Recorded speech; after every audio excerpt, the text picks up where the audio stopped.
Hello and welcome, Exiles, to the day number 4.5 progress. Technically, I skipped a day yesterday, and that's because the day before, I only played for a couple hours, and it didn't really change much. I didn't want to make a video that was basically the same video as the one before it.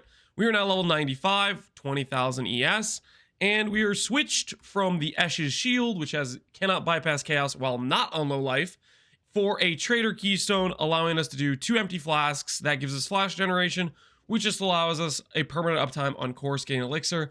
This flask is a bypass prevention for chaos damage, and thus we can drop the Esh's Shield for a rare shield. This is ultimately cheaper than Esh's. Esh's, or at least initially, was like non-existent on the market. I had to run like 14 Esh's stones to drop one blessing to make a shield.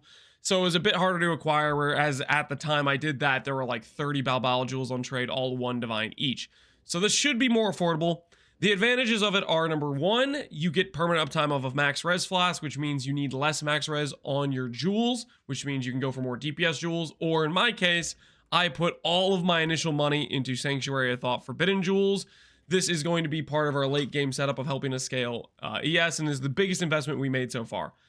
I spent roughly about 20D for the whole set. I think I spent 12D on one jewel, 8D on another jewel, roughly around there. I will say, for the price of 20D, I probably could have made a bit better upgrades on my gear, but I decided to go for this first because I think Forbidden Flame and Flesh Jewels can run away on price. There are a lot of builds that want these jewels. Inquisitors want them, Guardian want them. The only builds that don't want them are Hyros, because they're already taking the node. This is a very desirable jewel, so I wanted to get it early before it spiked out of my price range of being able to afford it. That was my plan, at least.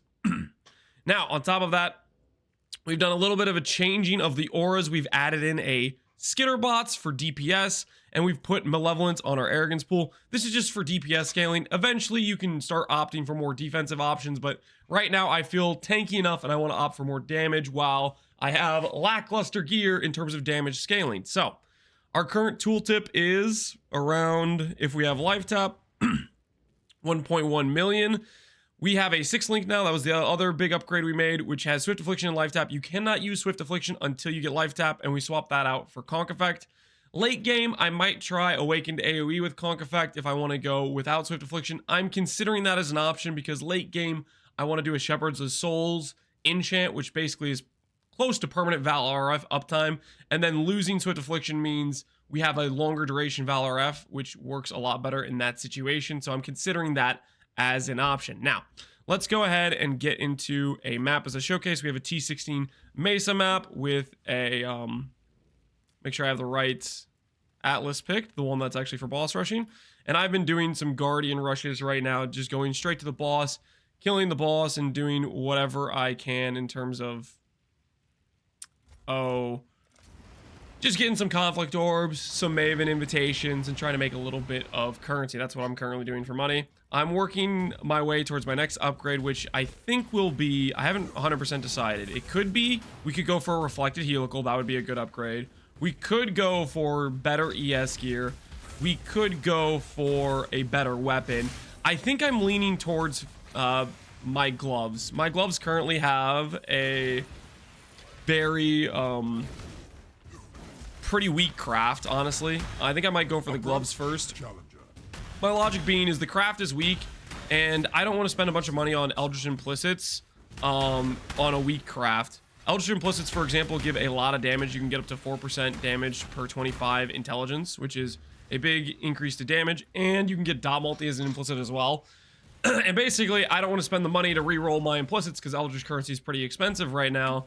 So I was thinking, you know what I could do is I could simply just make a better pair of gloves and then re-roll the implicit. So that's the one I'm thinking about doing.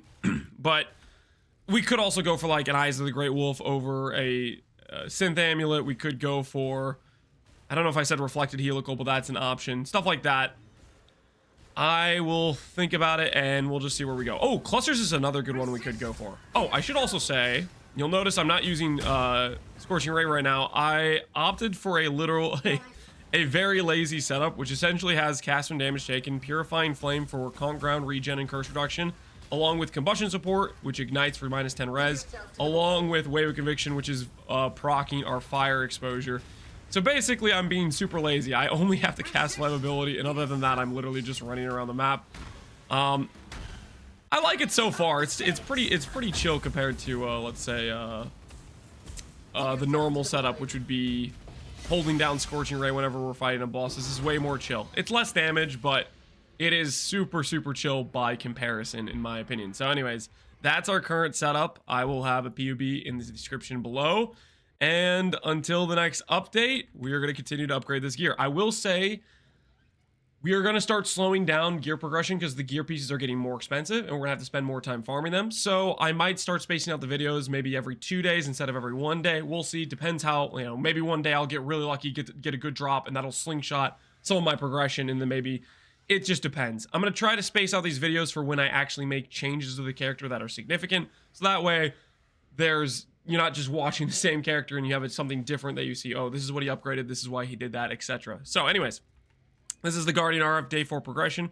Hopefully you have enjoyed the look into our mapping out of moving this character up. We're at 20,000 ES and we're not even close to done. So we'll see how far we end up taking this. As always, thanks for watching, Exiles. Take care and peace out. Have a good one.